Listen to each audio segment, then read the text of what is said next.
கணபதியே நமக. குரு வாழ்க, குருவே சரணம். ஆன்மீக அன்பர்கள் அனைவருக்கும் இனிய வணக்கங்கள். நம்ம இந்த வீடியோ மூலமாக 2025ஆம் ஆண்டிற்கான ஆவணி மாத ராசி பலன்களை பார்க்க இருக்கிறோம். குறிப்பாக இந்த வீடியோவானது பார்த்தீங்க அப்படின்னாக்கா மிதுன ராசி அன்பர்களுக்கான வீடியோ.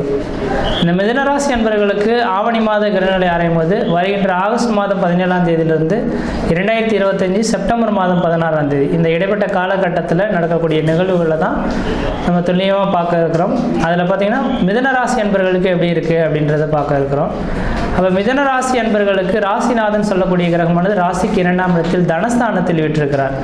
அப்போ புத்திக்கு அதிபதி, வாக்குக்கு அதிபதினு சொல்லக்கூடிய கிரகம் வாக்குஸ்தானத்திலே விட்டிருக்கக்கூடிய காலகட்டம். இந்த மாத காலகட்டம் மிதுன ராசி அன்பர்களுக்கு செல்வ செழிப்புகளுக்கு குறைவில்லாத ஒரு மாத காலகட்டமாக இருந்துட்டுருக்கு. குடும்பத்தில் சுப நிகழ்வுகளும் சுபகாரியங்களும் ஏற்படக்கூடிய காலகட்டம் தொடர ஆரம்பிச்சிருச்சுங்க. இப்போ மிதுனராசி அன்பர்களின் வாழ்க்கை நிகழ்வுகளை எண்ணி பார்க்கும்போது கடந்த கால வாழ்க்கையில் எல்லாமே போராட்டத்துக்கான வாழ்க்கை அப்படின்றதான் சொல்லணும். ஓடி ஆடி உழைச்சி ஒன்றுமே நிற்கலைன்ற மாதிரி கடந்த ஒரு காலகட்டங்கள், ஒரு 3 வருட காலகட்டங்கள் போதாத நேர காலகட்டமாக இருந்தது. அந்த காலகட்டங்கள் நீங்கிடுச்சிங்க. அதாவது கடந்த மார்ச் மாதம் 29ஆம் தேதியே முடிஞ்சிருச்சு. இப்போ மார்ச் மாதத்திலேருந்தே ஓரளவுக்கு வளர்ச்சி மிகுந்த காலகட்டங்கள் தொடர ஆரம்பிச்சிருச்சுங்க. இப்போ மிதுனராசி அன்பர்களின் வாழ்க்கையில் ஒரு மாற்றங்கள் நிகழப்போகுது. அதுவும் குறிப்பாக உங்களோட ராசியில் கிரகங்கள் இருக்கிறது மிகப்பெரிய விசேஷமான ஒன்று. எப்பொழுதுமே தன்னோட ராசியில் ஒரு கிரகங்கள் நின்றிருந்தாலே அவனோட தசாபத்தி காலகட்டங்கள் அது 6க்குரியன் 8க்குரியன் கிரகங்களாக இருந்தாலும் கூட அந்த கிரகங்கள் அந்த ராசிக்கு யோகத்தை கொடுக்கக்கூடிய ஒரு கிரகங்களாக மாறிவிடும். அப்போ அதன் அடிப்படையில் பார்க்கும்போது இந்த மாத காலகட்டத்தில் குருவும் சுக்கிரனும் சேர்ந்து தன்னோட ராசியில் இருக்கிறதுனால 2 சுபகிரகங்களுமே உங்களோட ராசியில் இருக்கிறதுனால ஒளி வட்டாரம் உங்களோட முகத்தில் தெரியறத பார்க்க முடியும். உங்கள் முகத்திலே ஒரு தேஜஸ் உருவாகிறத பார்க்க முடியும். புன்னகையில் ஒரு தெளிவு இருக்கிறத பார்க்க முடியும். குடும்பத்தில் ஒரு மன மகிழ்ச்சி, மன சந்தோஷங்கள் ஏற்படக்கூடிய ஒரு காலகட்டமாக இருந்துகிட்ருக்கும். நீங்கள் என்னெல்லாம் நினைக்கிறீங்களோ நினைக்கிறதுக்கு முன்னாடியே அந்த செயல்கள் நடந்து முடிஞ்சிருக்கிறத பார்க்க முடியும். அப்படிப்பட்ட இந்த ஒரு உத்தமமான ஒரு காலகட்டமாக இந்த மாதம் இருந்துகிட்ருக்கு. ராசிநாதன் தனஸ்தானத்தை நோக்கி போயிட்டுருக்கார். உங்களோட எண்ணங்கள் எல்லாமே தனம், பொருள் ஈட்டுறது, குடும்பத்தை பற்றியே இருந்துகிட்ருக்குதுன்றீங்க. அதே நேரத்தில் சமுதாயத்தில் பார்த்தோம் அப்படின்னாக்கா உங்களோட மதிப்பு, மரியாதை, கௌரவத்துக்கு குறைவில்லாத ஒரு காலகட்டமாக இருந்துகிட்ருக்கு. அப்போ எவ்வளோ நாள் நீங்கள் கஷ்டப்பட்டீங்களோ அதுக்கெல்லாம் இந்த நேர காலகட்டத்தில் ஒரு வளர்ச்சி மிகுந்த காலகட்டமாக இந்த நேரம் வந்துட்டுருக்கு. குருவும் சுக்கிரனும் சேர்ந்துருக்கனால மன தெளிவு, மன சந்தோஷங்கள் ஏற்படக்கூடிய காலகட்டங்கள். ராசிநாதனான புதன் பகவான் தனஸ்தானத்தில் இருக்கனால பண வசதிகள் ஏற்படக்கூடிய காலகட்டங்கள். பணம் பல வழியிலேருந்து ஏதோ ஒரு விதத்தில் உங்களுக்கு பணம் சேரக்கூடிய காலகட்டங்கள். அழியா சொத்துக்கள் வாங்குவது, வீடு முனை வாசல் வாங்குவது, கட்டுவது, குடிபெயர்வது, குலதெய்வத்துக்கு செய்ய வேண்டிய சடங்குகள் செய்கிறது, இந்த மாதிரி சுப நிகழ்வுகள் செய்யக்கூடிய ஒரு காலகட்டமாக இந்த ஆவணி மாத கிரக நிலையானது உங்களுக்கு இருந்துட்டு இருக்க போதுங்க. அடுத்ததாக பார்த்தோம் அப்படின்னாக்கா ராசிக்கு 3ஆம் அதிபதியானவன் 3ஆம் இடம் முயற்சி ஸ்தானத்தில் நிற்கிறது.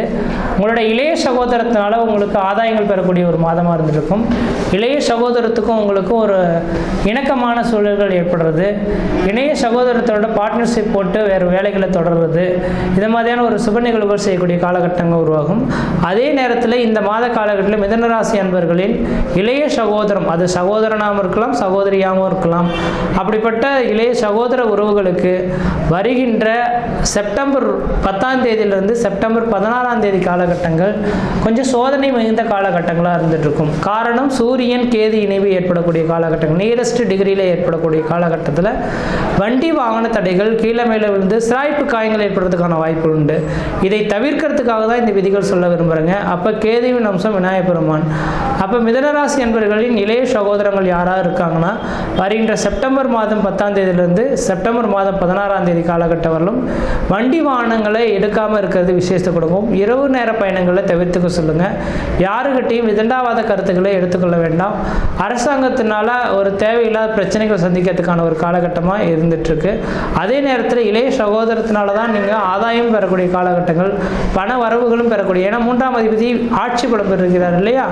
ஆட்சி பலம் பெற்றிருந்தார்னா இளைய சகோதரத்தினால பண உருவாகி திரட்டக்கூடிய ஒரு காலகட்டமாக இந்த நேரம் வந்துட்டுருக்குன்றீங்க. அடுத்ததாக பார்த்தோன்னா 6ஆம் அதிபதியும் 11ஆம் அதிபதியும் தனக்கு 4ஆம் இடத்துல சுகஸ்தானத்தில் உட்காந்துருக்கனால 4ஆம் இடம் வீடு மனை வாசல் வண்டி வாகன யோகங்க. அப்போ 6ஆம் அதிபதி தனக்கு 4ஆம் இடத்துல வந்திருந்தால் கடன் வாங்கி லோன் பெற்று வீடு மனை வாசல் வாங்குவதும் வீடு மனை வாசல் கட்டுவதற்குமான உகந்த காலகட்டமாக இருந்துகிட்ருக்கு. அப்போ இந்த நேர காலங்களில் வீடு மனை வாசல் வாங்குறதோ வீடு மனை வாசல் கட்டுவதோ குலதெய்வத்துக்கு செய்ய வேண்டிய சடங்குகள் செய்யறதோ ஏதோ ஒரு சுப நிகழ்வுகளில் செய்யக்கூடிய ஒரு காலகட்டமாக இந்த நேரம் இருந்துகிட்ருக்குன்றீங்க. அடுத்ததாக பார்த்தோம் அப்படின்னாக்கா ராசிக்கு 9ஆம் இடத்துல ராகு பகவான் நிற்கிறது. தந்தை வழி பாட்டனுக்கும் தந்தை வழி உறவுகளுக்கு தேவையில்லாத பிரச்சனைகள் வம்பு வழக்குகள் சந்திக்கக்கூடிய காலகட்டமாக இருக்குது. கொஞ்சம் இந்த பங்காளி சொத்துக்கள் இந்த நேரத்தில் பிரிக்கணும்னு ஆசைப்பட்டீங்கன்னா பிரிக்காமல் இருக்கிறதே விசேஷம் கொடுக்கும். இந்த நேரத்தில் பிரிச்சனாக்கா சாதாரண சின்ன பிரச்சனைகள் கோர்ட்டு கேஸ் வழக்குகளுக்கு கொண்டு சேர்த்துக்கான வாய்ப்பு இருந்துகிட்ருக்கு. இப்போ பூர்வீக சொத்துக்களை இந்த நேரத்தில் நீங்கள் செயல்படுத்த வேண்டிய அவசியங்கள் இல்லை. அடுத்து 10ஆம் இடத்தில் சனி பகவான் இருக்கிறது. 10ல் ஒரு பாவியாவது இருக்கணுன்றது ஒரு விதிங்க. 10 தொழில் ஸ்தானத்தில் ஒரு கிரகமாக நின்றால் தான் அவன் தொழில் சார்ந்த விஷயங்களை வளர்ச்சி அடைய முடியும். அனைத்து வித யோகங்களும் இருந்து என்ன பண்ணுறது, தொழில் வளர்ச்சி அடையணும்னா தொழில் ஸ்தானத்தில் வலிமை பெற்ற கிரகங்கள் இருக்கணும். அப்போ இந்த நேர காலகட்டத்தில் 9ஆம் அதிபதி 10ஆம் இடத்துல சேர்ந்திருக்கிறது தர்ம கர்ம ராஜயோகத்தை ஏற்படுத்தக்கூடிய அமைப்புகள். சனிக்கு கேந்திரத்தில் குரு பகவான் நிற்கிறனாலும் அதுவும் மகாலட்சுமி யோகத்தோட தொடர்புடையதாக இருந்துகிட்ருக்கு. அப்போ இந்த நேர காலகட்டத்தில் நீங்கள் எது செய்தாலும் அது உங்களுக்கு சாதனை மிகுந்த காலகட்டமாக இருக்குது. தொழில் வளர்ச்சி, பொருளாதார அபிவிருத்திகள் பெறக்கூடிய காலகட்டங்கள், குடும்பத்தில் மன நிம்மதி, மன சந்தோஷங்கள் பெறக்கூடிய காலகட்டங்கள், வெகு நாட்கள் தடைபெற்றிருந்த காரியங்கள் கூட இந்த நேர காலகட்டத்தில் தடையில்லாமல் நடைபெறுறத ஒரு கண்குளிர பார்க்கக்கூடிய விதிகள் உருவாகுன்ற விதிங்க. அடுத்ததாக பார்த்தோம்னா சந்திரன் தனக்கு 12ஆம் இடத்துல உட்காந்துருக்கார். இப்போ சந்திரன் தனக்கு 12ஆம் இடத்துல உட்காந்துருக்கக்கூடிய காலகட்டத்தில் நீண்ட தூர பயணங்கள் ஒரு வளர்ச்சிகளை கொடுக்கக்கூடிய ஒரு காலகட்டம் தான் இருந்துகிட்ருக்கு. அப்போ இந்த நேர காலங்களில் நீங்கள் யாராவது நீண்ட தூர பயணங்கள் செல்லணும், ஊரை விட்டு வெளியூர், வெளிமாநிலம், வெளிநாடுக்கு தொடர்பு பெறணும்னு நினச்சிங்கன்னா யோசிக்காமல் நீங்கள் வெளிநாடுகளுக்கு தொடர்பு பெறுறது ஓரளவுக்கு நல்ல பலன்களை தரும். வெளிநாடு வாய்ப்புகள் இந்த நேர காலகட்டத்தில் உங்களுக்கு அதிர்ஷ்டத்துக்கான ஒரு அளவுகளாக இருந்துகிட்ருக்குன்றீங்க. இல்லை சார் நான் இங்கே உழைச்சி சம்பாரிச்சிட்ருக்கேன், எனக்கு பணமே பத்த மாட்டேங்குது, வெளிநாடுகளுக்கு போனால் தான் ஓரளவுக்கு நல்லாயிருக்கும் அப்படின்னு நினைக்கிறீங்க அப்படின்னாக்கா உங்களோட சுய ஜாதகத்தில் லக்னத்துக்கு 6ஆம் அதிபதி, 9ஆம் அதிபதி, 12ஆம் அதிபதியின் தசாபுத்திகள் நடக்குதான்னு பாருங்கள். இந்த தசாபுத்திகள் நடந்தால் கண்டிப்பாக இந்த நேர காலகட்டத்தில் நீங்கள் வெளிநாடு, வெளி மாநிலம் சென்று அதன் மூலிமா பொருள் திரட்டக்கூடிய ஒரு காலகட்டங்களாக இந்த நேரம் இருந்துகிட்ருக்கு அப்படின்றீங்க. அதே போல் பார்த்தீங்க அப்படின்னாக்கா வியாபாரம் சார்ந்த தொழிலில் இருக்கக்கூடிய நபர்களுக்கு வியாபார வளர்ச்சிகள் மேலோங்கக்கூடிய ஒரு காலகட்டமாக உருவாகும். விவசாயம் சம்மந்தப்பட்ட தொழிலில் இருக்கக்கூடிய நபர்களுக்கு பார்த்தீங்க அப்படின்னாக்கா விவசாயத்தினால் ஆதாயங்களும் பெறக்கூடிய காலகட்டங்கள் உருவாகுன்றீங்க. அப்போ அதே வேளையில் 3ஆம் அதிபதி ஆட்சி பலம் பெற்று 3ஆம் இடத்தை சாதனை பெறதுனால 3ஆம் இடம் வெற்றி ஸ்தானம் அப்படின்றீங்க. அப்போ வெற்றி ஸ்தானத்தில் ஒரு கிரகம் வலிமையாக இருந்தால் அரசாங்கத்தினால் ஆதாயங்கள், அரசாங்க வேலை வாய்ப்புகள் உங்களுக்கு கிடைக்கக்கூடிய ஒரு காலகட்டமாக இந்த நேரம் இருந்துகிட்ருக்கு அப்படின்ற சொல்லலாம்.